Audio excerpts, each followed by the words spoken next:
원피스 1110화의 표지 현재에는 와노쿠니를 여행하려 하는 모모노스케와 야마토가 등장합니다. 야마토는 모모노스케에게 나 와노쿠니를 여행하려 해 오뎅처럼 이라고 말하며 자신이 동경하는 사내이자 아예 자아의탁을 하는 수준의 인물인 코즈키 오뎅처럼 와노쿠니를 여행하고 싶다고 말합니다. 그렇기에 야마토는 여전히 오뎅병을 치료하지는 못했다는 것을 알 수 있으며 모모노스케 역시 오묘한 듯한 표정을 짓고 있습니다. 그리고 야마토의 여행을 통하여 카이도우 빅맘을 포함한 백수의 적단과 빅맘의 적단의 잔당의 근황이 밝혀질 가능성이 높아 보입니다. 참고로 킹, 퀸을 포함한 일부 백수의 적단과 빅맘의 적단은 로쿠규에게 체포되며 임펠다운으로 호송되었습니다. 세턴, 키자루를 포함한 세계 정부의 전력이 베가펑크를 암살하기 위하여 에그헤드 섬으로 향했으나 사왕 밀짚모자 루피의 난입으로 인하여 베가펑크를 암살하는 것이 지체됩니다. 하지만 결국 세턴과 키자루의 활약으로 베가펑크를 암살하는 데 성공합니다. 그러나 그 순간 베가펑크의 방송이 전세계에 생중계되기 시작하였고 베가펑크는 자신이 알게 된 세계의 진실을 전세계에 발표하리라 말합니다. 그리고 세턴의 힘만으로는 10분 안에 루피를 쓰러뜨리고 베가펑크의 방송을 중단시킬 수 없었기에 세턴은 특수한 텔레파시를 이용하여 오로성 전원을 에그헤드 섬으로 호출합니다. 그리고 세턴을 제외한 오로성들 역시 사안이 워낙 중대한 터라 곧바로 에그헤드 섬으로 향하였고 먹구름과 번개가 휘몰아치며 세턴이 나타났을 때 나타난 마법진이 나타나며 오로성 전원이 에그헤드 섬으로 소환됩니다. 그리고 해군들조차 난생 처음 보는 현상을 보며 매우 놀란 듯한 모습을 보이고 있었고 저건 조금 전 세턴 성이 상륙했을 때 라고 말하며 오로성들이 오고 있음을 어렴풋이 눈치챕니다. 그리고 해군과 대치 중이던 거인들 역시 무언가 오고 있음을 깨달았고 우소과 아틀라스 역시 모두를 걱정하는 모습을 보입니다. 그리고 성지 마리조와 판게아성 내부에 권력의 방의 모습이 비춰졌고 오로성들 전원이 사라졌으며 검은 번개와 함께 마법진이 그려진 모습이 나왔기에 오로성은 마법진을 통하여 순식간에 세계 어디로든 이동할 수 있다는 것이 공개되었습니다. 그리고 오로성이 사라진 권력의 방에서는 여전히 베가펑크의 방송이 송출되고 있었고 베가펑크는 자신의 새로운 발명품인 베가커피를 소개하고 있었습니다. 그리고 어느덧 시간은 약 7분 남았다고 말하였고 오로성들 역시 전원이 에그헤드 섬에 상륙합니다. 그리고 루피는 놀라는 표정을 지으며 괴물이 5마리가 됐어 라고 말하며 총 5마리의 괴물이 모두 나타났다고 말합니다. 오로성 전원이 루피 앞의 모습을 드러낸 이후 오로성의 능력에 대해서도 소개됩니다. 우선 세턴은 규키로 소개되며 마스는 이츠마데, 워큐리는 호키, 나스주로는 바코즈, 피터는 샌드홈으로 소개됩니다. 그리고 조금은 특이한 것이 만약 이들이 악마 열매 능력자라면 세턴을 예시로 거미거미 열매 모델 규키로 소개되었어야 하는데 단지 규키라는 단어로만 소개된 것을 보면 오로성들은 악마 열매 능력자가 아닐 수도 있으며 본연 자체가 괴물인 집단일 수도 있습니다. 오로성 세턴은 규키로 소개되었으며 규키는 일본의 신화에 등장하는 요괴입니다. 규키는 얼굴은 인간 혹은 소이며 몸은 거미를 하고 있는 요괴라고 합니다. 규키는 독을 사용하여 공격하는 요괴이며 규키의 독은 워낙 치명적이기에 어떠한 생물도 규키의 독에 중독되면 사망한다고 합니다. 실제로 기어 피프스를 사용한 루피조차 세턴의 공격은 위험하다고 말하며 회피하는 모습을 연출하였으며 이때 세턴의 촉수에 독이 묻어있는 듯한 연출이 나왔습니다.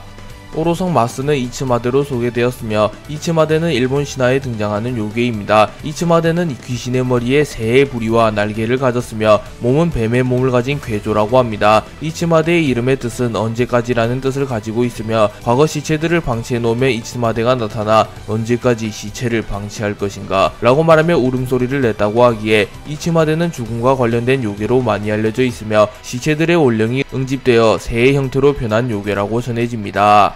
오로성 워큐리는 봉희로 소개되었으며 봉희는 중국 신화에 나오는 거대한 흉수라고 합니다. 봉희는 전반적으로 멧돼지의 모습을 하고 있으며 힘과 맷집이 매우 뛰어난 요괴라고 합니다. 그렇기에 신체 능력에 한해서는 워큐리가 오로성 중에서도 가장 강할 가능성이 높아 보입니다. 봉희는 과거 제사를 지내던 신성한 구역인 상림에서 날뛰던 어마어마하게 큰 돼지라고 하며 결국 중국 신화의 전설 속에 등장하는 궁수의 신 예에게 패배하며 제물로 바쳐졌다고 하기에 어쩌면 워큐리는 이무에게 토사구팽당할 운명일 수도 있다고 볼 수 있습니다. 오로성 피터는 샌드웜으로 소개되었으며 샌드웜은 판타지 세계관에 등장하는 사막에 사는 거대한 벌레입니다. 샌드웜은 고대 시대의 사막에서 살며 낙타와 인간을 잡아먹던 괴물로 전해지며 사막을 자유자재로 돌아다녔으며 속도도 빠르고 덩치도 워낙 컸기에 사막 근처에 사는 사람들에게는 공포의 상징이었다고 전해지는 괴물입니다. 오로성 나스주로는 바코즈로 소개되었습니다. 바코즈는 일본의 요괴 중 하나로 죽은 말의 원혼이 응집되며 거대한 말의 형태를 한 괴물로 변한 요괴를 말합니다. 바코즈는 화재로 죽은 말의 요괴가 되었다고 전해지기에 간혹 몸이 불타고 있는 경우가 있다고 합니다. 그리고 바코즈는 죽음을 관장하는 요괴라고도 알려져 있기에 성격이 매우 잔혹하다고 하며 원혼 또한 짙다고 하기에 매우 위험한 요괴로 분류되고 있습니다. 그렇기에 어쩌면 오로성 중 나스주로가 가장 위험할 수도 있으며 가장 잔혹한 성격을 가졌을 수도 있습니다. 오로성 전원이 루피 앞에 나타난 이후 오로성 전원의 단체샷이 그려졌고 오로성들의 크기가 거인족들을 아득히 상회할 만큼 거대하다는 것이 드러났습니다. 그리고 오로성은 한치가 급했기에 에그헤드 섬에 나타나자마자 전투 태세에 돌입했고 나스주로는 곧바로 섬을 돌아다니며 파시피스타들을 베어버립니다. 그리고 나스주로가 공격할 때 인간의 형태가 나타났으며 나스주로는 마치 말에 올라탄 고대의 장수처럼 보였습니다.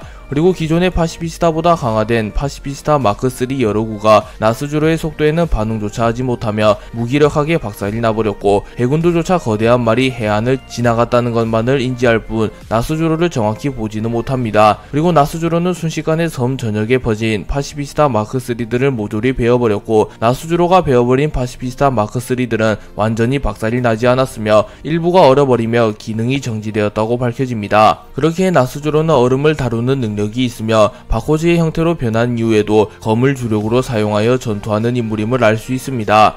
그리고 나스주로가 파시피스타를 모조리 얼려버리자 해군들은 거대한 말이 아군임을 인식하며 불필요한 전투를 피할 수 있어 기쁘다고 말하였고 도베르만 중장은 파시피스타 마크 3의 대부분이 기능 정지가 된 틈을 타 본인을 암살하라고 명령합니다. 나스주로가 순식간에 파시피스타 마크 3의 기능을 정지시키는 틈을 타 마스는 이츠마데의 형태로 변신하여 곧바로 에그헤드 섬 펑크 레코즈의 중심부로 향하며 베가펑크의 방송이 송출되는 것을 막으려 합니다. 그리고 쌍디는 나미에게 연락하여 도망쳐, 명백하게 위험한 괴물이 위로 올라갔어, 당장 탈출을 이라고 말합니다. 그리고 마스는 매우 빠른 속도로 펑크 레코즈 근처에 도달했고 곧바로 펑크 레코즈를 향하여 날아갑니다. 하지만 그 순간 보안 센서가 마스를 감지하며 엄청난 폭발을 일으키며 마스를 막아내려 합니다. 참고로 보안 센서는 워낙 강력하기에 기어 피프스를 사용한 루피조차 데미지를 입었으며 키자루조차 악마 열매 능력을 사용하여 침투하였습니다. 그리고 나스주로와 마스가 각각의 역할을 수행하고 있는 동안 피터와 세턴은 루피를 공격하려 합니다. 그리고 피터는 곧바로 땅으로 파고들었고 루피는 땅으로 들어갔어, 지렁이인가? 라고 말합니다.